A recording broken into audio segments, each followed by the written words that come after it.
Njengokuba ilizwe likusuku lwesihlanu kwintsuku ezingamashumi amabini ananye zokumiswa ngxi kweentshukumo kweli, abahlali kwingingqi yoogobityholo eRiemvasmaak eRhafu eMpuma Koloni bathi abakwazi ukuyithobela ncam imithetho ebekiweyo ngelixesha leLockdown. Bathi ukunqongophala kweziseko kungunobangela woku, nanjengoko behamba iikhilomitha eziliqela ukuya kufikelela kwiimpompo zamanzi ezophukileyo.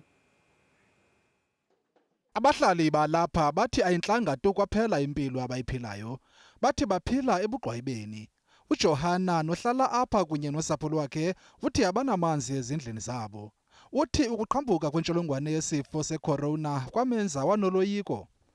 It's very tough for us to live here, especially now with the coronavirus, because we have little water supply.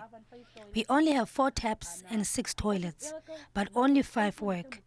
And we were told to wash our hands every 5 minutes, but that's hard because we need to save as much water as possible. Uthi alinyamezeleki nevumba lemibhobho yelindle ebaleka kwizitalato zabo nenkunkuma elahlwe nje.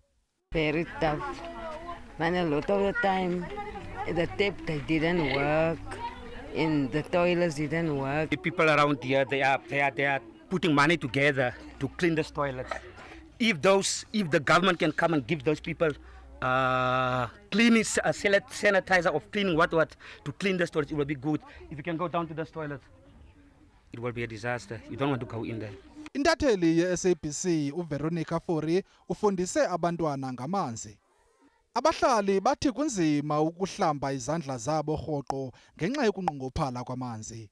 Bathi nomba wokungasondelelani ngumcimbi onzima ngoba bahlala bebaninzi kumatyotyombe abo, nto leyo ebenza ukuba bayokuma ezitalatweni bancokole nabanye abahlali.